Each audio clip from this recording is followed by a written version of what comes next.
اللہ سبحانہ تعالیٰ نے ہمیں پیدا کیا، یہ زندگی عطا کی، رزق دیا اور طرح طرح کی نعمتیں دی، بلکہ جو کچھ بھی ہمارے پاس ہے وہ سب کا سب اللہ رب العزت ہی کا دیا ہوا ہے۔ وَمَا بِكُم مِّن نِّعْمَةٍ فَمِنَ اللَّهِ، تمہارے پاس جو بھی کوئی نعمت ہے وہ کہاں سے آئی ہے؟ اللہ سبحانہ تعالیٰ کی طرف سے ہے۔ اس کے احسانات ہم سب پر اتنے زیادہ ہیں جنہیں شمار نہیں کیا جا سکتا۔ ہم ساری زندگی ان احسانات کو گنتے ہوئے گزار دیں تو احسانات کی لسٹ پوری نہ ہو سکے۔ اللہ سبحانہ تعالیٰ نے ہمیں وہ بھی دیا جو ہم نے مانگا، اور وہ بھی دیا جو ہم نے مانگا ہی نہیں اور ہمیں اس کا پتہ بھی نہیں۔ وَآتَاكُم مِّن كُلِّ مَا سَأَلْتُمُوهُ وَإِن تَعُدُّوا نِعْمَةَ اللَّهِ لَا تُحْصُوهَا إِنَّ الْإِنسَانَ لَظَلُومٌ كَفَّارٌ، اور اس نے تمہیں ہر اس چیز میں سے دیا جو تم نے اس سے مانگی، اور اگر تم اللہ کی نعمتوں کو گننا چاہو، شمار کرنا چاہو تو شمار نہ کر پاؤ گے۔ بلا شبہ انسان یقیناً بڑا ہی ظالم، بہت ناشکرا ہے، یعنی ہم اس کی نعمتوں کا شکر ادا ہی نہیں کر سکتے۔ اگر ساری زندگی بھی سجدے میں پڑے رہیں تو ہم شکر ادا نہیں کر سکتے۔ ان بے شمار نعمتوں میں سے ایک نعمت دنیا میں آتے ہی جس کی ہمیں ضرورت ہوتی ہے وہ ہے کھانا پینا۔ کھانا اللہ کی نعمتوں میں سے ایک بہت بڑی نعمت ہے جس کے بغیر یہ زندگی قائم نہیں رہ سکتی۔ اگر ہم کھانا پینا چھوڑ دیں تو کچھ ہی دن کے بعد ہم دنیا سے بھی رخصت ہو جائیں۔ اس کھانے پر ہماری قوت کا انحصار ہے، اس کھانے پر ہماری زندگی کا انحصار ہے۔ اور یہ کھانا ہمیں کون دیتا ہے؟ ہمارا رازق کون ہے؟ اللہ، الذی اطعمہم من جوع وآمنہم من خوف، وہی جس نے انہیں بھوک سے بچا کر کھانا دیا اور خوف سے بچا کر امن دیا۔ یہ کھانا زمین سے بھی آتا ہے اور آسمان سے بھی یہ رزق برستا ہے۔ اللہ تعالیٰ فرماتے ہیں یا ایھا الناس اذکروا نعمت اللہ علیکم هل من خالق غیر اللہ یرزقکم من السماء والارض لا الہ الا هو فأنی یؤفکون۔ لوگوں اپنے اوپر اللہ کے احسان کو یاد رکھو، کیا اللہ کے سوا کوئی اور خالق ہے جو تمہیں آسمانوں اور زمین سے رزق دے؟ سوچئے، کیا کسی اور کے اختیار میں یہ ہے کہ تمہیں آسمانوں اور زمین سے رزق عطا کرے؟ یاد رکھو اس کے سوا کوئی الہ نہیں، پھر تم کہاں سے دھوکہ کھا جاتے ہو؟ یعنی جب سارے احسان اسی کے ہیں، تمہاری روزی اس کے ہاتھ میں ہے، تو پھر عبادت بھی اسی کی کرو، شکر بھی اسی کا ادا کرو۔ سورۃ النحل میں اللہ تعالیٰ فرماتے ہیں فَكُلُوا مِمَّا رَزَقَكُمُ اللَّهُ حَلَالًا طَيِّبًا وَاشْكُرُوا نِعْمَتَ اللَّهِ إِن كُنتُمْ إِيَّاهُ تَعْبُدُونَ، بس اللہ نے جو تمہیں حلال اور پاکیزہ رزق عطا کیا ہے وہی کھاؤ، اگر تم واقعی اس کی بندگی کرنے والے ہو تو اللہ کی نعمت کا شکر ادا کرو۔ اس سے یہ پتہ چلتا ہے کہ شکر کے بغیر عبادت مکمل نہیں ہوتی۔ شکر کرنا عبادت ہے، شکر کرنے والے سے اللہ راضی ہوتا ہے، شکر کرنے والے کی نعمتوں میں اضافہ ہوتا ہے، شکر کرنے والے کی نعمتیں باقی رہتی ہیں، اور ناشکرا انسان دکھوں اور غموں اور پریشانیوں میں ڈوبا رہتا ہے، اور جو اس کے پاس ہوتا ہے اس کو بھی انجوائے نہیں کر سکتا۔ لہٰذا جو بھی اللہ نے دیا ہے اس پر ہمیں شکر ادا کرنا ہے۔ اور پھر آپ دیکھیے کہ جو کچھ ہم کھاتے اور پیتے ہیں اس کو صرف کھا ہی نہ لیا کریں، بلکہ ان چیزوں پر غور بھی کیا کریں کہ یہ کیسے پیدا ہوئی، یہ کیسے بنی، یہ کس نے بنائی، یہ کس نے بھیجی، اور یہ میرے لیے جب میں ابھی پیدا بھی نہیں ہوئی تھی، جب ابھی یہ زمین آسمان بھی نہیں بنے تھے، اس وقت میری تقدیر میں یہ لکھا گیا تھا کہ میں اس جگہ بیٹھ کر یہ کھانا کھاؤں گی اور یہ پانی پیوں گی۔ اللہ نے اس وقت سے پلاننگ کی ہوئی ہے، تدبیر کی ہوئی ہے۔ اللہ ہمارا رب ہے، اور رب کون ہوتا ہے؟ خالق، مالک اور مدبر۔ یس، جس نے پیدا کیا، جو ہمارا مالک ہے، اور جس نے ہمارے لیے تدبیر کی کہ میرا بندہ کہاں پیدا ہوگا، کیا کھائے گا، کتنے سال جیے گا، اس کو کس کس چیز کی ضرورت ہے، اور اس نے وہ سب کچھ مہیا کیا، اور پھر ہمیں کہا کہ کوشش کر کے اسے حاصل کر لو۔ اللہ نے وہ تمہارے لیے پیدا کیا ہوا ہے، تمہیں پیدا کیا تو تمہارا رزق بھی پیدا کیا ہوا ہے، اب تم پر ہے کہ تم کتنی کوشش کرتے ہو۔ اللہ تعالیٰ کھانے پینے کی چیزوں پر غور کرنے کے لیے حکم دیتے ہیں سورۃ عبسہ میں فَلْيَنظُرِ الْإِنسَانُ إِلَىٰ طَعَامِهِ أَنَّا صَبَبْنَا الْمَاءَ صَبًّا ثم شققنا الأرض شقا فأنبتنا فيها حبا وعنبا وقضبا وزيتونا ونخلا وحدائق غلبا وفاكهة وأبا متاعا لكم ولأنعامكم. تو اللہ سبحانہ وتعالیٰ کیا فرماتے ہیں کہ انسان کو چاہیے کہ وہ اپنے کھانے کی طرف دیکھے.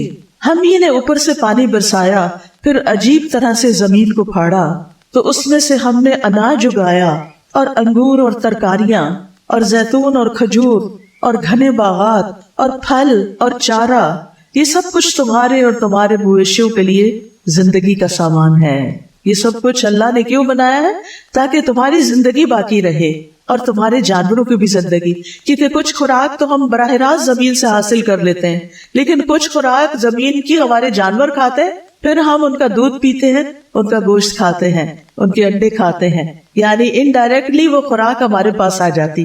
وہ جو کچھ کھاتے ہیں، آپ سوچئے گائے بھینس جو کچھ کھاتی ہے اس میں سے اس کو اپنے جینے کے لیے تو تھوڑا ہی چاہیے ہوتا ہے، باقی وہ کس کو دیتی ہے؟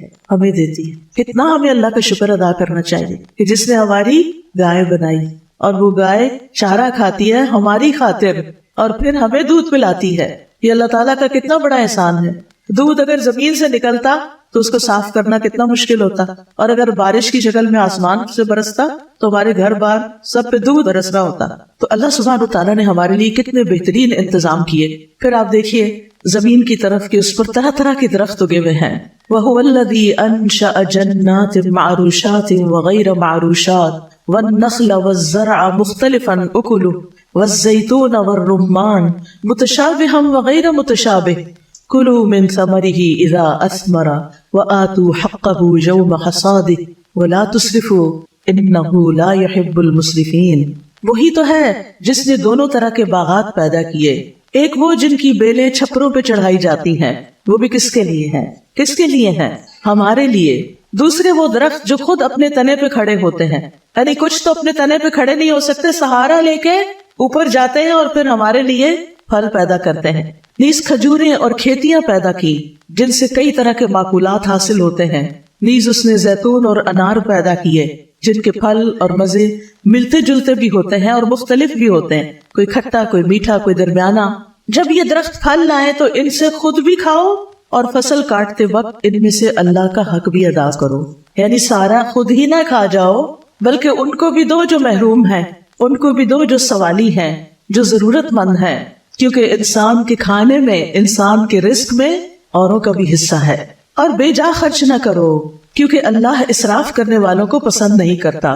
پھر اسی طرح سورۃ النحل میں اور کھیتیوں اور سبزیوں وغیرہ کا بھی ذکر کیا گیا. وَمِن ثَمَرَاتِ النَّخِيلِ وَالْأَعْنَابِ تَتَّخِذُونَ مِنْهُ سَكَرًا وَرِزْقًا حَسَنًا إِنَّ فِي ذَلِكَ لَآيَةً لِقَوْمٍ يَعْقِلُونَ. نیز کھجور اور انگور کے پھلوں سے ہم تمہیں ایک مشروب پلاتے ہیں جسے تم نشہ آور بھی بنا لیتے ہو اور عمدہ رزق بھی. یعنی لوگ کھجور سے اور انگور وغیرہ سے ڈرنک بھی بنا سکتے ہیں، کھجور سے ملک شیک بنا سکتے ہیں، خود کھجور سے نبیذ بنتا ہے، اور اسی طرح انگور سے بھی جوس بنتا ہے، کھانے کے کام بھی آتا ہے. لیکن بہت سے لوگ اللہ کی اس نعمت کو صحیح طرح استعمال کرنے کی بجائے اس سے شراب بنا کے پیتے ہیں. وہ فطرت سے ہٹے ہوئے ہیں، وہ اپنے آپ کو نقصان دیتے ہیں، نشہ آور چیز بنا لیتے ہیں. اور نشہ ہمارے دین میں حرام ہے. سب کو پتا ہے؟ کس کس کو پتا ہے کہ نشہ حرام ہے؟ ہاں الحمدللہ پیچھے تک سب کو پتا ہے. لیکن افسوس یہ کہ آج ہمارے ینگسٹرز بے دریغ نشہ استعمال کر رہے ہیں. کالجز کے اندر، یونیورسٹیز کے اندر، حتیٰ کہ ہائی سکولز کے اندر بچے نشہ کرنا شروع ہو گئے. نشہ حرام ہے.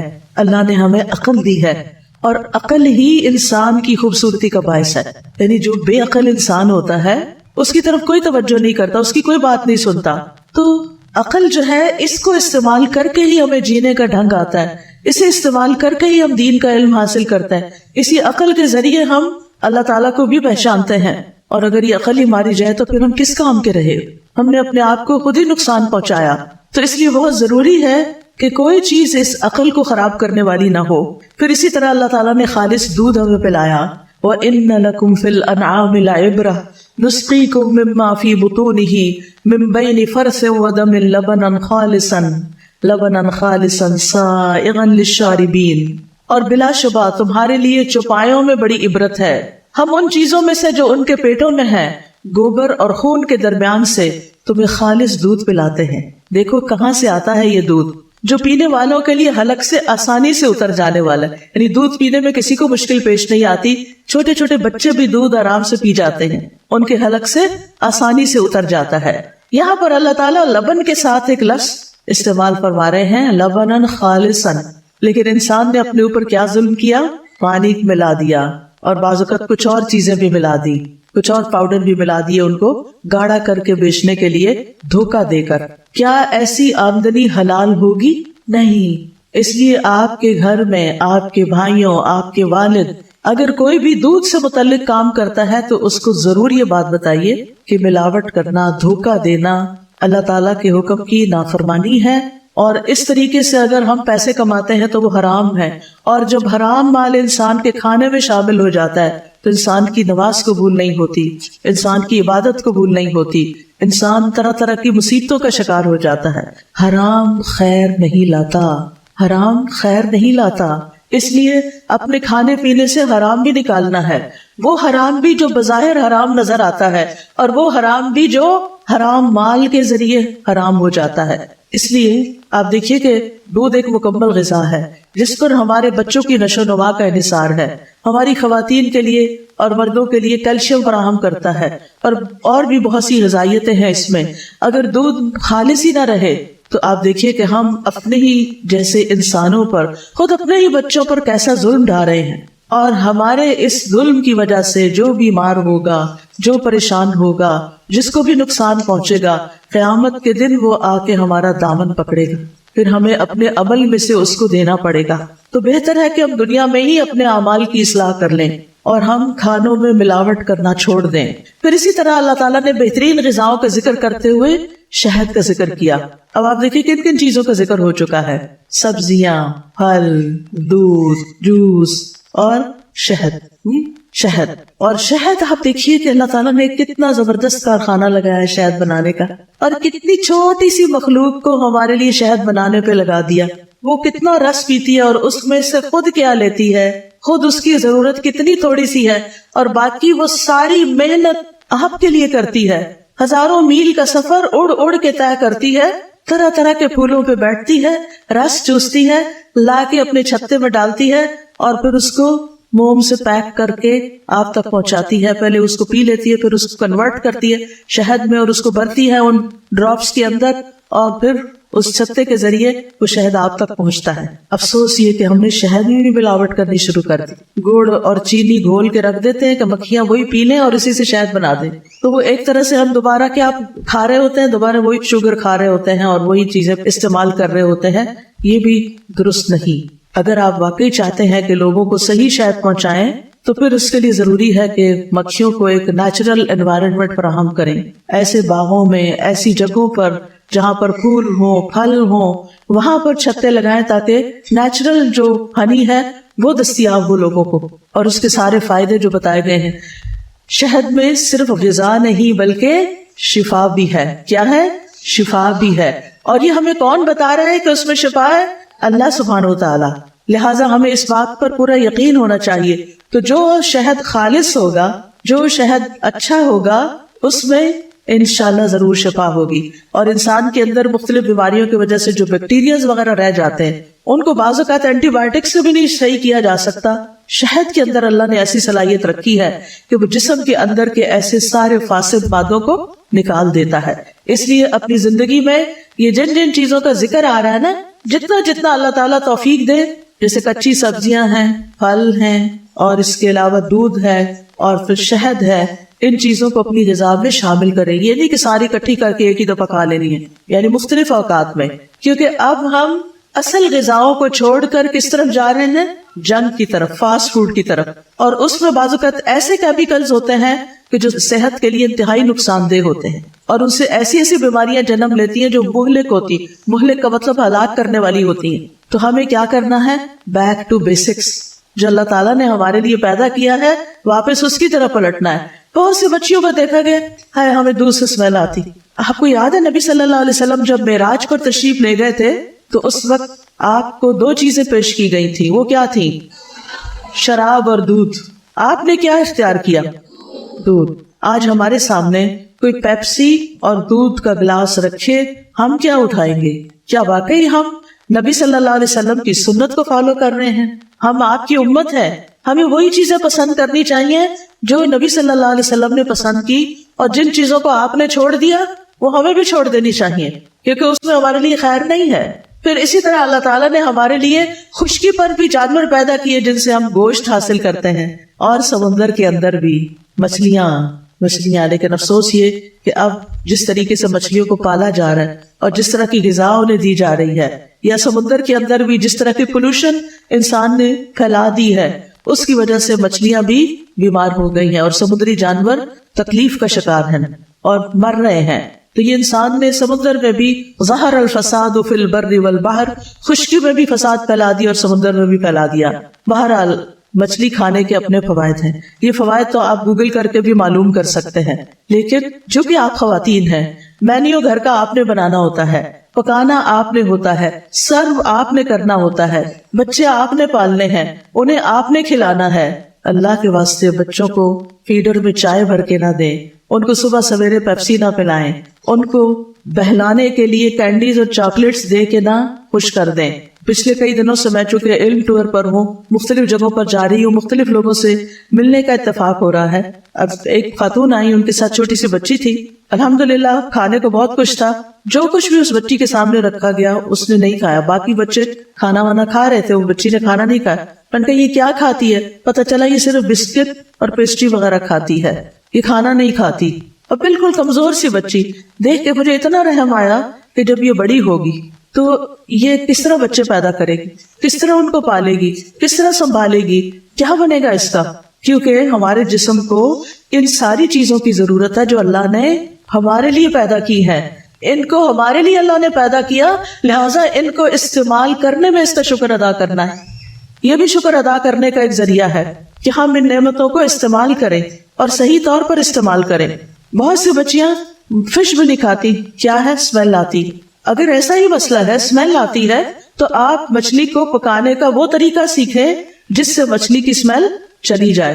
ہماری والدہ اس میں کچھ چیزیں لگا کے رکھ دیا کرتی تھی اوور نائٹ، کبھی اس کے اندر لسی، اور لسی میں پتہ نہیں کیا ڈالتی تھی کہ جس سے وہ ڈوبی رہتی تھی اور ساری اس کی اسمیل چلی جاتی تھی، اور پھر بہت عمدہ طریقے سے مچھلی بنتی تھی جس کو کوئی اسمیل نہیں آتی تھی۔ آج کل تو کچھ مشکل نہیں ہے، جو چیز آپ کے گھر سے نہیں سکھائی گئی وہ آپ یوٹیوب سے سیکھ لیں۔ مچھلی پکانے کے 1000 طریقے آپ کو وہاں سے مل جائیں گے، اور بغیر اسمیل کے مچھلی پکانے کے بھی مل جائیں گے۔ لیکن اگر آپ ہی نہیں کھائیں گی تو پھر مجھے ڈر ہے کہ آپ گھر والوں کے لیے بھی نہیں پکائیں گی، اور جب گھر والے بھی نہیں کھائیں گے تو ان کی صحت پر بھی اثر پڑے گا۔ لہذا ساری بچیوں کو، ساری خواتین کو صحیح طور پر کھانے کا انتخاب، مینیو بنانے کا طریقہ، اس کو صحیح طور پر پکانے کا طریقہ آنا چاہیے۔ بچوں کو صرف چپس دے کے اسکول نہ بھیجیں، ان کے لنچ باکس میں گاجر کاٹ کے ڈالیں، ان کے لنچ باکس میں تھوڑے سے انگور ڈال دیں، 1-2 کھجور ڈال دیں، ان کو نیچرل چیزوں کے لنچ باکس دیں۔ ہم کیا کرتے ہیں، بازار سے بریڈ منگا لیتے ہیں جو میدے کی بنی ہوئی ہوتی ہے، اور اس کے اندر کیا لگا دیتے ہیں، جیم جو چینی سے بھرا ہوا ہوتا ہے، اور پھر ہم ان کو پکڑا دیتے ہیں یہ ہے تمہارا لنچ۔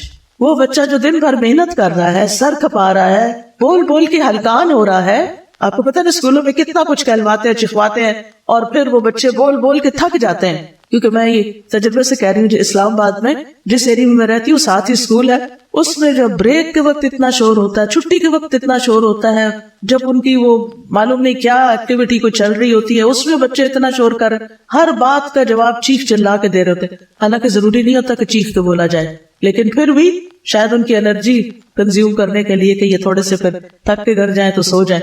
لیکن پھر کیا ہوتا ہے، ایک دم ہم ان کو شوگر کھلاتے، میدے میں بھی شوگر ہے کیونکہ کاربوہائیڈریٹس میں شوگر، اس میں پھر شوگر، جیم میں شوگر، وہ شوگر کھا کے ایک دم پھر ہائپر ہوتے ہیں، ان کے اندر پھر ایک عجیب طرح کی طاقت آتی ہے جس کی وجہ سے پھر وہ طرح طرح کی شرارتیں کرتے ہیں، یا پھر دوسرے بچوں سے لڑتے ہیں یا تنگ کرتے ہیں۔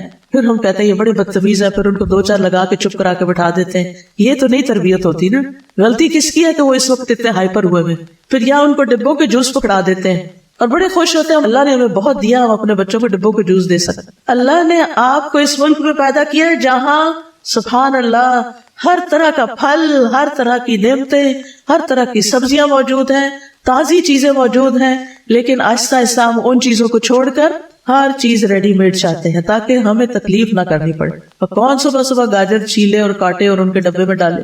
ان کو ہی سکھا دے، وہ خود ہی کاٹ لیا کریں. کیونکہ کچھ مائیں بڑی عقل مند ہوتی، وہ بچپن میں بچوں کو، اور میں یہ خود مشاہدہ دیکھ کر آئی. میری بھانجی ہے اور اس کا چھوٹا سا بچہ، میں اس سے ملاقات کرنے کے لیے 2-2.5 سال کا بچہ ہے، تو ہم لوگ بیٹھے ہوئے تھے، کعوہ بنا کر لائی، اور اس بچے نے، اتنے چھوٹے بچے نے، ایک کپ میں سے چائے کا چمچ بھرا، دوسرے میں ڈالا، دوسرے، جیسے وہ اسکول میں ایکٹیویٹی کرتے ہیں، وہ الہدا کے بچوں کا جو سیکشن ہے اس میں آتا ہے، تو وہ ان کو سکھاتے ہیں کہ چیزیں پور کیسے کرتے ہیں، چیز اٹھاتے کیسے ہیں، چیز رکھتے کیسے ہیں. وہ ماشاءاللہ اتنی موٹر سکلز اتنی زیادہ بہترین ہو جاتی ہیں کہ بچے چھوٹی عمر میں ہی خود کھانا سیکھ جاتے ہیں، خود اٹھانا سیکھ جاتے ہیں، کاٹنا سیکھ جاتے ہیں، جوڑنا توڑنا سیکھ جاتے ہیں، ترتیب سے رکھنا سیکھ جاتے ہیں. یہ ساری چیزیں بچپن میں آپ بچوں کو گھر میں بھی سکھا سکتی ہیں. ضروری نہیں کہ اس کے لیے آپ اس کو الہدا کی مونٹیسری میں ہی بھیجیں. آپ کا ہر گھر خود ایک مونٹیسری ہونا چاہیے، ایک تربیت گاہ ہونا چاہیے، لیکن اس کے لیے تو پھر ماں کو خود پہلے سیکھنا ہوگا نا. ہم بچیوں کو اتنا کچھ پڑھا دیتے ہیں لیکن ان کو ماں بننا نہیں سکھاتے، ان کو گھر داری نہیں سکھاتے. اس سے اچھی تو ہماری نانی دادی وغیرہ تھی کہ جنہوں نے ہماری ماؤں کو، اور پھر ہماری ماؤں نے ہمیں اسٹرکٹ طریقے سے سختی کے ساتھ پالا، اور کچھ چیزوں کے اوپر بہت ہی ڈسپلن کیا کہ یہ تو کرنی ہی پڑے گی، یہ تو کرنی. سلائی بھی آنی چاہیے، بٹن لگانا آنا چاہیے، کاج بنانا آنا چاہیے. اب یہ چیزیں بھی نہیں ہیں. اچھا بٹن ٹوٹ گیا، اٹھا دو، دے دو یہ کسی کو کپڑا. یہ سلائی ادھڑ گئی، اب ہمارے گھر میں تو مشین بھی نہیں ہوتی ہے تو چلانی نہیں آتی، دھاگا ہی نہیں ڈالنا آتا. یعنی اگر کسی بچی کو کہنا مشین میں دھاگا ڈالو تو اس کو دھاگا نہیں اب ڈالنا آئے گا، کیونکہ یہ چیزیں، یہ فن، یہ سکلز ناپید ہو گئی. اب کیا اس کی جگہ آ گیا موبائل، اب وہ خوب چلانا آ گیا، اور مشین کون چلائے بیٹھ کے. اب تو یہ صرف ایک فن رہ گیا. تو اب اس کا نتیجہ کیا ہوتا ہے کہ اب ہمیں ہر سیزن میں نئے کپڑے چاہیے، کیونکہ پہلے کیا ہے، پھٹ گیا، پھٹے نہیں ادھڑے ہیں. ادھڑنے اور پھٹنے کا بھی ہمیں فرق نہیں پتا چلتا. اب وہ نکالے جاتے ہیں، پھر کہتے ہیں کیا کرے، تنخواہ پوری نہیں ہوتی. کیسے پوری ہو جب آپ کے خرچ کرنے کا انداز یہ ہے؟ تو پھر یہاں تو لاکھوں بھی آئے تو پورے نہیں پڑیں گے. تو اللہ سبحانہ وتعالیٰ مصرفین کو پسند نہیں کرتا، فضول خرچ لوگوں کو پسند نہیں کرتا. تو ہمارے پاس ملینز بھی ہوں، ہم بلینئر بھی ہوں، تب بھی ہمیں اچھے طریقے سے، سلیقے سے خرچ کرنا چاہیے، چیزوں کو ضائع نہیں کرنا چاہیے، کیونکہ اللہ تعالیٰ کو ایسے لوگ پسند نہیں ہیں. اللہ تعالیٰ نے یہ سارے ریسورسز ہمیں اس لیے نہیں دیے کہ ہم ان کو ایسے تیسے استعمال کر کے ضائع کر کے پھینک دیں. ان نعمتوں کا شکر ادا کریں، اور شکر ادا کرنے کے لیے سب سے پہلے یہ سوچیں یہ اللہ نے مجھے دی ہے، میرے رب نے پیدا کی ہے، میرے رب نے میرے لیے یہ بھیجی ہیں. جیسے حضرت ابراہیم علیہ السلام کیا کہتے تھے، والذی یطعمنی ویسقینی، وہی ہے جو مجھے کھلاتا اور پلاتا ہے. کبھی ہم نے بھی کہا وہی ہے جو مجھے کھلاتا اور پلاتا ہے. کسی دن کھانے کی میز پہ بیٹھ کے ضرور کہیں وہی ہے جو مجھے کھلاتا اور پلاتا ہے. ہمارے اندر یہ یقین ہونا چاہیے کہ جو کھانا ہم کھا رہے ہیں، جو پانی ہم پیتے ہیں، جو چیز ہمیں ملتی ہے، وہ دراصل اللہ سبحانہ تعالیٰ ہی کی طرف سے ہوتی ہے، وہی عطا کرتا ہے. لہٰذا ہم اسی کے شکر گزار بنیں. رب کا شکر ادا کر بھائی جس نے ہماری گائے بنائی. پھر آپ دیکھیں کہ شکر کیسے ادا ہوتا ہے اور شکر کیوں کرنا چاہیے. ایک تو پہلے میں نے بتایا کہ شکر کرنے سے اللہ سبحانہ وتعالیٰ نعمتیں بڑھا دیتے ہیں، باقی رکھتے ہیں اور زیادہ دیتے ہیں. اور اس کے علاوہ شکر ادا کرنے سے اللہ بندے سے راضی ہو جاتا ہے. حدیث میں آتا ہے اللہ تعالیٰ اس بندے سے راضی ہو جاتا ہے جو ایک لقمہ بھی کھائے تو اس پر اللہ کا شکر ادا کرے، یا جو مشروب کا ایک گھونٹ بھی پیے تو اس پر اللہ کا شکر ادا کرے. یعنی اللہ سبحانہ وتعالیٰ کا شکر کس بات پر ادا کرنا ہے، کب ادا کرنا ہے؟ ایک گھونٹ پانی یا دودھ یا شربت کچھ بھی پی کے. یعنی آپ دیکھیں کہ اگر ایک گھونٹ پانی انسان نے پیا تو کتنی دیر لگتی ہے الحمدللہ کہنے میں؟ کتنی دیر لگی؟ سیکنڈ کی بات ہے. اگر سیکنڈ میں رب راضی ہو سکتا ہے تو پھر اور کیا چاہیے. اللہ تعالیٰ اس بندے سے راضی ہو جاتا ہے جو ایک لقمہ کھاتا ہے اور الحمدللہ کہتا ہے. دعا کرے اللہ تعالیٰ ہمیں توفیق دے کہ ہر گھونٹ کے بعد اور ہر لقمے کے بعد ہمارے دل سے الحمدللہ نکلے، کیونکہ اس سے نعمتوں میں اضافہ ہوگا، کبھی کمی نہیں ہوگی. پھر اسی طرح آپ دیکھیں شکر گزار کو بلند مقام ملتا ہے. ابو ہریرہ رضی اللہ عنہ روایت کرتے ہیں آپ صلی اللہ علیہ وسلم نے فرمایا کھانے والا شکر گزار صبر کرنے والے روزہ دار کے برابر ہے. مثلاً آپ دو لوگ ہیں، ایک نے روزہ رکھا ہوا ہے، اجر مل رہا ہے اس کو، آپ کھا رہے ہیں، آپ کھا کے کہتے ہیں الحمدللہ اللہ تیرا شکر، دونوں برابر ہو گئے. روزے والا اور شکر گزار ایک جیسے ثواب پانے والے ہو گئے. یہ شکر کو معمولی چیز نہیں لیکن یہ کرنا مشکل ہے، بہت کم لوگ شکر ادا کر پاتے ہیں۔ اللہ تعالیٰ فرماتے ہیں وَقَلِيلًا قَلِيلًا مَا تَشْكُرُونَ، کتنا کم تم شکر ادا کرتے، اور یہ واقعی کم ادا کرتے ہیں۔ اللہ ہمیں شکر گزار بندوں میں شامل کر لے، اور ہر نماز کے بعد یہ دعا مانگا کرے رب اعنی علی ذکرک وشکرک وحسن عبادتک، اللہ ہمیں شکر گزار بندہ بنا۔ اور شکر ادا کرنے کے لیے ہم صرف زبان سے شکر ادا نہیں کریں، ہم عبادت بھی خوبصورت کریں، کیونکہ عبادت بھی دراصل شکر ادا کرنے کا ایک طریقہ ہے۔ قیامت کے دن بندے کا سب سے پہلے حساب یہ ہوگا، اس سے کہا جائے گا کیا میں نے تیرے جسم کو تیرے لیے درست نہیں کیا تھا؟ کیا میں نے تجھے ٹھنڈے پانی سے سیراب نہیں کیا تھا؟ یعنی پینے کو دیا تھا نا، پھر پی کے تم نے کیا کیا، یعنی شکر ادا کیا یا نہیں؟ اور اسی طرح معمولی نعمتوں کا بھی سوال ہوگا، ثم لتسألن یومئذ عن النعیم، پھر تم سے اس دن نعمتوں کے بارے میں ضرور سوال ہوگا۔ اگر ہم شکر ادا کرتے رہے تو ہمارے لیے نجات ہوگی، اور اگر شکر ادا نہیں کیا تو پوچھو گی کہ کیوں نہیں کیا۔ اب کھانے پر شکر ادا کرنے کے طریقے کیا ہیں؟ نمبر 1، کھانے کا انتخاب، سلیکشن، حلال اور طیب۔ پہلا کام کیا کرنا ہے آپ نے؟ حلال اور طیب۔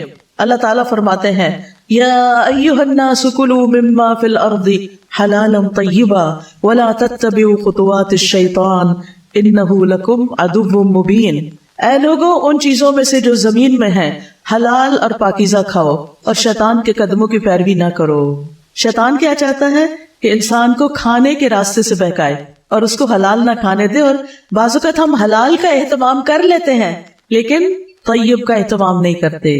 لہٰذا اللہ سبحانہ وتعالیٰ کا یہ حکم ہے ساری انسانیت کو۔ پھر تمام رسولوں کو اور اہل ایمان کو طیب کھانے کا حکم دیا گیا۔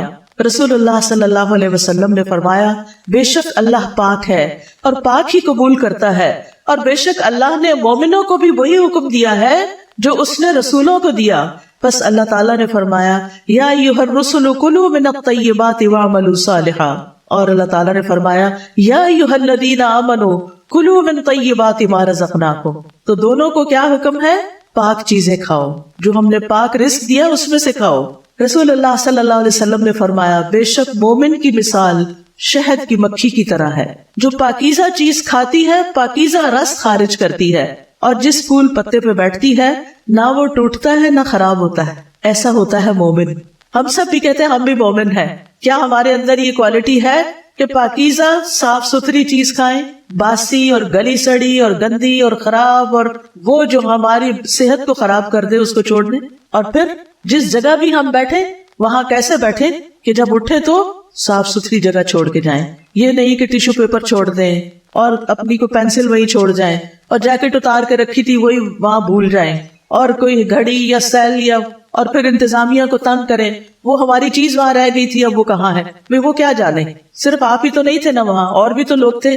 تو اس لیے شہد کی مکھی سے تشبیہ دی کہ جس چیز پہ بیٹھتی ہے نہ وہ ٹوٹتی ہے نہ خراب ہوتی ہے۔ پھر اسی طرح رزق میں جو طیب کا اہتمام ہے اس کے بارے میں ہم سب کو کانشیس ہونا چاہیے کہ غذاؤں کے بارے میں ہمارے پاس صحیح انفارمیشن ہو، کیا کیا چیز میرے مزاج کے خلاف ہے۔ ماشاءاللہ گجرانوالہ میں تو بہت سے اچھے اچھے حکیم ہیں، یہ حکیم لوگ بتاتے ہیں کہ آپ کا مزاج کیا ہے، آپ کا مزاج سوداوی ہے یا دموی ہے یا عصبی ہے، یعنی آپ کو اس مزاج کے مطابق کیا کھانا چاہیے کیا نہیں کھانا چاہیے۔ آپ سب کو کس چیز کا پتہ ہونا چاہیے؟ سب کو کیا پتہ ہونا چاہیے؟ اپنے مزاج کا پتہ ہونا چاہیے۔ نہیں پتا تو حکیم صاحب کو جا کے نبض دکھا کے پوچھ لیں، اور ان سے یہ پوچھ لیں کہ کیا مجھے کھانا چاہیے اور کیا نہیں کھانا چاہیے، اور جن چیزوں سے وہ پرہیز بتائیں منع کریں ان سے منع ہو جانا چاہیے، آپ کی صحت ویسے ہی ٹھیک ہو جائے گی۔ علاج بالغذا، اللہ نے غذاؤں کے اندر ہی شفا رکھ دی ہے۔ ہم بیمار اس لیے رہتے ہیں کہ ہم صحیح غذا نہیں کھاتے، ہمیں یہ نہیں پتا ہوتا کیا ہمارے لیے سوٹیبل ہے اور کیا نہیں ہے، اور دوسرا کیا حرام کھانے سے بچنا ہے۔ رسول اللہ صلی اللہ علیہ وسلم نے فرمایا